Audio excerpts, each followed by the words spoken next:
Hello friends, welcome on my YouTube channel competitive पाठशाला। तो एक एक करके स्टार्ट करेंगे भारत की जीव इतिहास। भारत के इतिहास को हम वैसे तो अगर पढ़ा जाए तो तीन तरीके से पढ़ना है कि अगर हम इतिहास को बांटे, अगर हम भारत के इतिहास को बांटे तो उसको हम पढ़ते हैं प्राक ऐतिहासिक काल, प्राक ऐतिहासिक काल, और उसके बाद आद्य ऐतिहासिक काल, आद्य ऐतिहासिक काल, तथा एक होता है ऐतिहासिक काल, एक होता है ऐतिहासिक काल। तो यहाँ पर इस तरीके से आपको इतिहास पढ़ना है कि सबसे ज्यादा प्रश्न यहाँ से पूछे जाते हैं। गलती से कोई कोई एग्जाम में एक आध दो प्रश्न यहाँ से पूछ लिए जाते हैं, अदरवाइज प्राक ऐतिहासिक काल से अब प्रश्न ना के बराबर पूछे जा रहे हैं। तो मेरा यही पैटर्न होगा पढ़ाने का। आप लोगों को इतिहास इस तरीके से मैं पढ़ाऊंगी कि जो आपके एग्जाम के पॉइंट ऑफ व्यू से क्वेश्चन जहाँ से बन रहे होंगे वहां से, प्लस मेरा पूरा उद्देश्य होगा कि ऐसे मैं सिर्फ आप लोगों के सामने लेक्चर जो है प्रोवाइड करूँ। आप लोग भी यही कोशिश कीजिएगा कि नोट्स मत बनाइएगा। फिलहाल जो मैं पढ़ा रही हूँ, अभी जो बताऊंगी, सिर्फ उसको अच्छे तरीके से सुनिएगा। बाकी जो अगर आप सुन लेते हैं तो एक क्लास में ऐसे आप लोगों का सिर्फ ओरली लूंगी। उसके बाद मैं हैंड राइट नोट्स अपना जो बनाई हुई उस नोट्स के थ्रू आप लोगों को पूरा का पूरा एक्सप्लेन कर दूंगी। तो दो तरीके से आपका एक टॉपिक आपका दो बार रिवीजन हो जाएगा। तो इस तरीके से अगर आप पढ़ेंगे तो आप जो है चीजें आपके दिमाग में अच्छी तरीके से फिट हो सकती है। फिलहाल इस तरीके से हम अगर इतिहास को पढ़ें तो मेरा पूरा प्रयास रहेगा कि ये मेरा इतिहास का पहला लेक्चर है और पहले ही लेक्चर में आपके जितने भी संभावित प्रश्न हैं वो सभी मैं यहाँ पर क्लियर कर दूँ। तो ध्यान से देखिएगा, ध्यान से सुनिएगा, क्योंकि क्लासेस शॉर्ट में ही रहेंगी, ज़्यादा मैं लॉन्ग क्लास लूंगी नहीं और कम टाइम में आपको बेटर कंटेंट प्रोवाइड करूंगी। इस तरीके से अगर हम देखें तो इतिहास को तीन भागों में पढ़ना है, प्राक ऐतिहासिक काल, ऐतिहासिक काल तथा आद्य ऐतिहासिक तथा ऐतिहासिक काल। प्राक ऐतिहासिक काल के न तो लिखित प्रमाण उपलब्ध है, न ही इसका कोई इसको पढ़ा जा सका है। जाहिर सी बात है, जब कोई चीज लिखा ही नहीं गया है तो उसको पढ़ेंगे कैसे? ऑब्वियस सी बात है। तो न तो इसमें लिखित साक्ष्य मिला है और न ही इसको पढ़ा जा चुका है, पढ़ा जा सका है। आद्य ऐतिहासिक काल के लिखित साक्ष्य, सॉरी ये तो नहीं है, आद्य ऐतिहासिक काल के लिखित साक्ष्य मिले हुए हैं, परंतु इस भाषा में लिखा गया है कि उसको पढ़ा नहीं जा सका है अभी तक। तो आद्य ऐतिहासिक काल के ऐसे कुछ रहे होंगे, इस तरीके से मान लीजिए वो ऐसे ऐसे कुछ लिख के चले गए, तो क्या इसको हम पढ़ सकते हैं? नहीं। लिखित साक्ष्य तो मिला है परंतु उसको पढ़ा नहीं जा सका है, तो उसको हम पढ़ेंगे आद्य ऐतिहासिक काल में। तथा ऐतिहासिक काल में लिखा भी गया है, मतलब लिखित साक्ष्य भी मौजूद है तथा उसको पढ़ा भी गया है। तो इसलिए हम कहते हैं कि इतिहास उसी को कहते हैं जिसके लिखित साक्ष्य भी मौजूद हो और उसको पढ़ भी सके, उसी को हम कहते हैं इतिहास। और इतिहास के जनक जो है वो हेरोडोटस, इतिहास के जनक हेरोडोटस को माना जाता है कि जो हेरोडोटस है वो इतिहास के जनक है। तो इस प्रकार से एक प्रश्न यहीं से डायरेक्टली पूछ लिया जाता है कि जो इतिहास को तीन भागों में बांटा गया है तो क्या प्राक ऐतिहासिक काल के लिखित साक्ष्य मौजूद हैं? तो यहाँ से क्वेश्चन, प्राक ऐतिहासिक काल के लिखित साक्ष्य मौजूद नहीं है, न ही उनको पढ़ा जा सका है। आद्य ऐतिहासिक काल के लिखित साक्ष्य मौजूद है और उसको पढ़ा नहीं जा सका है, परंतु ऐतिहासिक काल के लिखित साक्ष्य भी मौजूद है तथा इनको पढ़ा भी जा सका है। बात करें प्राक ऐतिहासिक काल की, इसको अभी आप स्किप करिए, पढ़ेंगे किसके बारे में? प्राक ऐतिहासिक काल में। चूंकि यहाँ से प्रश्न नहीं पूछता है तो 10 मिनट के अंदर एक बार इसको देख लेते हैं, क्या पता अगर यहाँ से प्रश्न आ जाए तो हमारा गलत ना हो। प्राक ऐतिहासिक काल को मुख्यतः तीन भागों में बांटा गया है, जिसको हम कहते हैं पूरा पाषाण काल, पूरा पाषाण काल, एक है मध्य पाषाण काल, मध्य पाषाण काल, तथा तीसरा है नव पाषाण काल, नव पाषाण काल। तो इस प्रकार से जो प्राक ऐतिहासिक काल है उसके तीन भागों में बांटा गया है, पूरा पाषाण काल, मध्य पाषाण काल तथा नव पाषाण काल। इस प्रकार से इसको तीन भागों में बांटा गया है। अब एक एक करके देखेंगे इनकी विशेषताओं के बारे में। पूरा पाषाण काल से तीन चार ही प्रश्न अब तक पूछे गए हैं कि पूरा पाषाण काल से किन्हीं तीन चार प्रश्न ही पूछे गए हैं, तो उन्हीं प्रश्नों को देख लेते हैं। पूरा पाषाण काल में आग की खोज हुई, आग की खोज ये प्रश्न कई बार पूछा जा चुका है। तो पूरा पाषाण काल में आग की खोज हुई। पूरा पाषाण काल के लोग आखेट करते थे, यानी कि आखेट मतलब शिकार, शिकार की प्रवृत्ति पूरा पाषाण काल के लोगों के अंत में पाई जाती थी। और ये जो है पत्थरों के बहुत बड़े बड़े औजार बनाते थे। पूरा पाषाण के लोग जो है खाना बदोश थे। ये जो है खाद्य संग्राहक नहीं थे, मतलब खाना कोई इकट्ठा नहीं करते थे। ये जो है खाना बदोश थे, अर्थात जो ये हैं सिर्फ खाने के लिए जिंदा रहते थे। एक दिन ये शिकार करते थे, अगर इनका शिकार करते ही जो भी कच्चा बच्चा जो भी चीजें रहती थी ये खा लेते थे, इनका पेट भर जाता था। और उसके बाद जब इनका पेट भर जाता था तो वो दूसरा शिकार नहीं करते थे जब तक कि इनको भूख न लगे।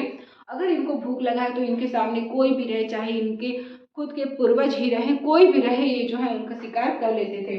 तो आखेट यानी कि शिकार की प्रवृत्ति, पूरा पाषाण काल, आग की खोज, पूरा पाषाण काल, पत्थरों के औजार, पूरा पाषाण काल, खाना बदोश की प्रवृत्ति, पूरा पाषाण काल, तथा खाद्य संग्राहक नहीं थे। खाद्य संग्राहक का मतलब जब हम खाना को इकट्ठा करके रखे, स्टोर करके रखे, तो ये लोग जो है वो खाने को स्टोर नहीं करते थे। मध्य पाषाण काल से अब तक केवल और केवल 2 प्रश्न पूछा गया है। अंत्योष्ठी कार्यक्रम, अंत्योष्ठी कार्यक्रम का मतलब है कि अंतिम संस्कार। पूरा पाषाण काल में लोग जो है अगर कोई मर जाता था तो उसी को खा जाते थे। पूरा पाषाण काल के लोग अगर कोई मर जाता था तो उसी को खा लेते थे, लेकिन जो मध्य पाषाण काल के लोग थे वो अंत्योष्ठी कार्यक्रम करना प्रारंभ कर दिए थे। अर्थात अगर कोई उनके घर में एक्सपायर कर जा रहा है तो वो उनको बाकायदे उनके संस्कार के अकॉर्डिंग दफनाते थे, या फिर जो भी उनका अंतिम संस्कार रहता था वो करते थे। ये भी प्रश्न पूछा है कि हिंदू धर्म में टोटल कितने संस्कार का प्रावधान है। तो हमारे हिंदू धर्म में कुल 16 संस्कार का प्रावधान है, ये भी पॉइंट याद रखना है। एक प्रश्न मध्य पाषाण काल से पूछता है कि छोटे हथियार कैसे हो गए, छोटे हो गए, क्योंकि यहाँ पर हमने देखा था कि हथियार जो है पत्थरों के बड़े बड़े रहते थे। अब यहाँ पे हथियार कैसे हो गए, छोटे हथियार हो गए। तो यहाँ से सिर्फ और सिर्फ यही प्रश्न पूछा हुआ है। तो इस प्रकार से पूरा पाषाण काल के 3 भागों में से हमने देखा, एक पूरा पाषाण काल, मध्य पाषाण काल, अभी बचा हुआ है नव पाषाण काल। तो नव पाषाण काल से 4-5 क्वेश्चन यहाँ से भी अच्छे तरीके से देखेंगे। नव पाषाण काल में जो यहाँ के लोग थे खेती करना प्रारंभ कर दिए। जब खेती करना प्रारंभ कर दिए तो पहली खेती कहीं ना कहीं किए होंगे, खेती करना प्रारंभ किए तो पहली खेती कहीं ना कहीं किए होंगे। तो ये पहली खेती इन्होंने मेहरगढ़ में किया। प्रश्न पूछे कि मेहरगढ़ कहाँ है, तो पाकिस्तान में है। पाकिस्तान में किस जगह है, तो पाकिस्तान में 2 पहाड़ है, एक का नाम है किरथर पहाड़ी तथा दूसरे का नाम है सुलेमान पहाड़ी। तो ये जो है 2 पहाड़ी के बीच में मेहरगढ़ पाकिस्तान में स्थित है, और सबसे पहले कृषि के साक्ष्य जो है यही मेहरगढ़ में मिले। अगर उन्होंने खेती किया तो खेती में उन्होंने किसकी खेती की, तो जौ और गेहूं की खेती प्रारंभ किया। जब जौ और गेहूं की खेती करना स्टार्ट कर दिए तो जाहिर सी बात है कि अगर आप खेती करेंगे तो वो खेती आपकी 1 या 2 दिन में तो होगी नहीं। उस खेती को करने में कम से कम 4 महीने 6 महीने का टाइम लगेगा। तो यहाँ पर 4-6 महीने ये इंतजार किए होंगे, अर्थात जो है स्थायी आवास, इनका आवास कैसा हो गया, स्थायी आवास। तो स्थायी आवास के साक्ष्य कहाँ से प्राप्त हुए, नव पाषाण काल से। अब जब स्थायी आवास हो गया, खेती करने लगे, जौ और गेहूं की खेती करना स्टार्ट कर दिया मेहरगढ़ में, किरथर और सुलेमान पहाड़ी के बीच में। तो यहाँ पर अगर ये खेती करना स्टार्ट कर दिए तो जो गेहूं और जौ अगर ये उपजाए होंगे तो उसको रखने के लिए कोई बर्तन बनाए होंगे। तो इन्होंने बर्तन बनाया जिसका नाम है मनका। और यह मनका किस कलर का होता है, तो ये भी प्रश्न पूछा हुआ है। तो ये मनका आपका रेड कलर का था। तो इस मनके में ये क्या करते थे, ये गेहूं और जौ को स्टोर करते थे। इन्होंने अपना एक प्रिय जानवर पाल लिया जिसका नाम है कुत्ता। कुत्ता मानवों के द्वारा पाला जाने वाला सबसे पहला जानवर है, तो इन्होंने कुत्ते को पाल लिया। जब कुत्ते को पाल लिया तथा यहाँ पर हमने देखा था कि आग की खोज तो पूरा पाषाण काल में हो गई थी, परंतु आग का उपयोग ये जो विशेषता है वो नव पाषाण काल की है कि आग का उपयोग करना, क्योंकि इन्होंने गेहूं और जौ की खेती करना स्टार्ट कर दिया। तो अब उसका उपयोग कैसे करेंगे, उसको पकाएंगे, खाएंगे, स्वादिष्ट भोजन रहेगा। तो इस प्रकार से आग का उपयोग जो है वो नव पाषाण काल में, जबकि आग की खोज हुई थी पूरा पाषाण काल में। तो ये पॉइंट्स थे कुछ प्राक ऐतिहासिक काल के। अगर ये पॉइंट्स आप याद रख लेते हैं तो 1 नंबर यहाँ से कंफर्म है। अगर इतिहास के प्राक ऐतिहासिक पोर्शन से सिर्फ और सिर्फ अब तक यही प्रश्न पूछे गए हैं, अगर ये प्रश्न आपका क्लियर हो गया तो 1 नंबर यहाँ से कंफर्म हो गया।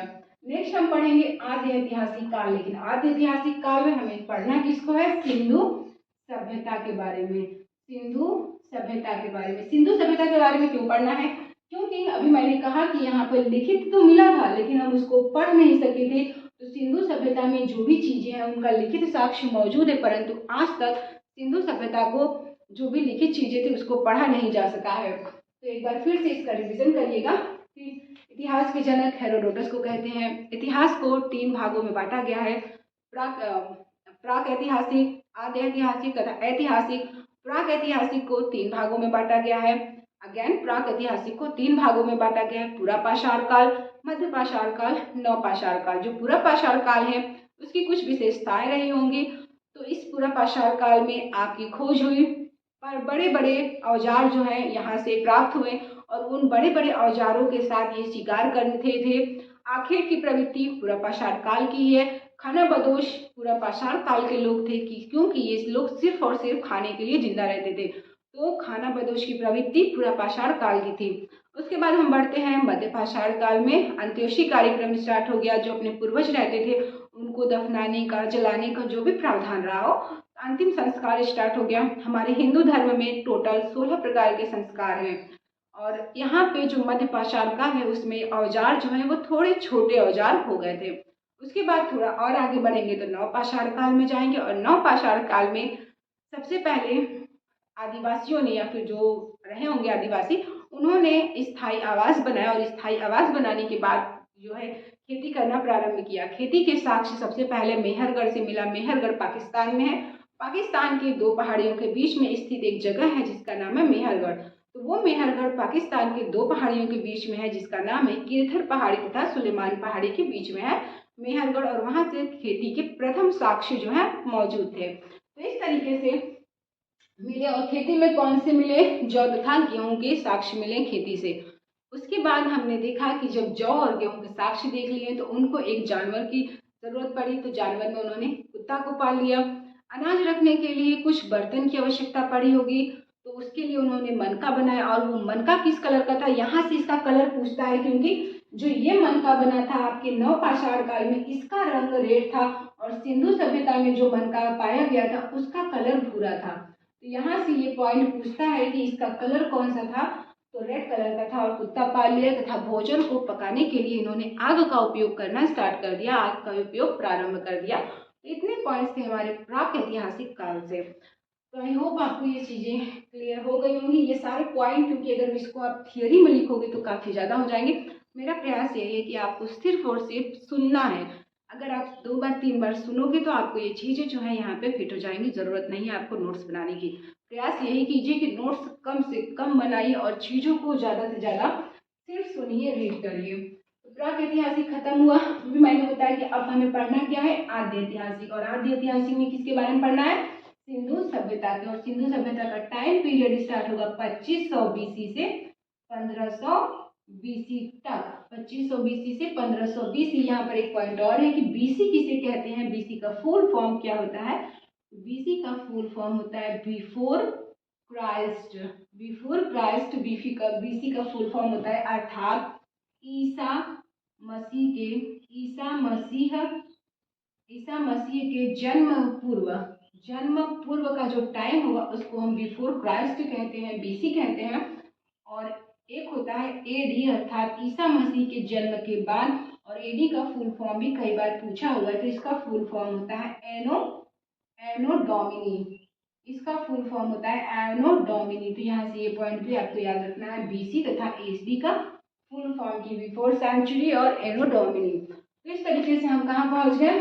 आद्य ऐतिहासिक काल में। और आद्य ऐतिहासिक काल को हम पढ़ेंगे बकायदा, लेकिन आज की क्लास में नहीं, सिर्फ नेक्स्ट क्लास में, क्योंकि मेरा प्रयास है कि 10-10 मिनट के अंदर आपके हिस्ट्री के एक एक पॉइंट्स जो है मैं क्लियर करते चलूँ। एक बार फिर से इसका रिवीजन करिएगा कि इतिहास के जनक हेरोडोटस है। इतिहास को कुल 3 भागों में बांटा गया है, प्रागैतिहासिक, आद्य ऐतिहासिक तथा ऐतिहासिक।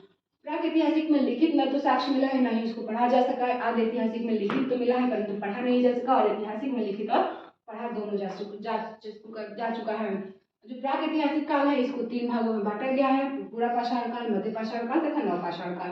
पूरा पाषाण काल में आग की खोज हुई, आखेट तथा शिकार की प्रवृत्ति पूरा पाषाण काल के लोगों में पाई गई। पत्थरों के बड़े बड़े औजार देखने को मिले, खाना बदोश तथा खाद्य संग्राहक नहीं थे। ये सारी विशेषताएं पूरा पाषाण काल की हैं। आते हैं मध्य पाषाण काल में। इसमें अंत्येष्टि कार्यक्रम स्टार्ट हो गया। इसमें अंतिम संस्कार का प्रावधान स्टार्ट हो गया। हिंदू धर्म में कुल 16 प्रकार के अंतिम संस्कार का प्रावधान था तथा हथियार जो है वो छोटे हो गए।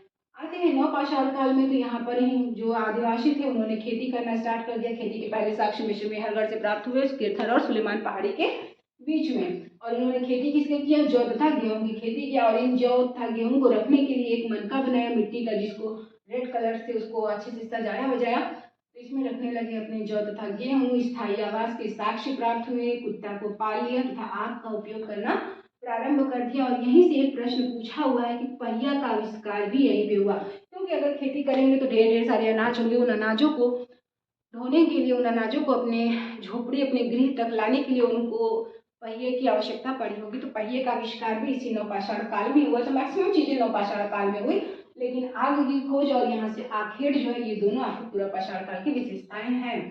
उसके बाद ये हमारा प्राक ऐतिहासिक पूरा कंप्लीट हुआ। अब हम चलेंगे आदि ऐतिहासिक में। हमें सिंधु सभ्यता पढ़ना है। मैंने बताया कि सिंधु सभ्यता में जो है 2500 BC से 1500 BC का टाइम पीरियड है। सिंधु सभ्यता में BC किसे कहते हैं, मतलब BC का क्या मतलब होता है, तो बिफोर क्राइस्ट अर्थात ईसा मसीह के जन्म के पूर्व। और एडी का मतलब होता है एनो डोमिनी अर्थात ईसा मसीह के जन्म के बाद की चीजें। तो यहाँ तक ये चीजें कंप्लीट हो गई। नेक्स्ट क्लास में हम आएंगे तो आदि ऐतिहासिक के अंतर्गत हमें पढ़ना है सिंधु सभ्यता। और उसके बाद जब हम ऐतिहासिक काल पढ़ेंगे तो ऐतिहासिक काल में हमें पढ़ना है प्राचीन काल, प्राचीन इतिहास, मध्यकालीन इतिहास तथा आधुनिक इतिहास। तो यहाँ से जैसे जैसे प्रश्न आए हुए हैं, मैं थोड़े थोड़े में ही शॉर्ट में ही चीजों को कवर करते हुए चलूंगी। तब तक के लिए आज के लिए सिर्फ इतना ही। मिलते हैं कल की क्लास में आदि ऐतिहासिक काल के साथ।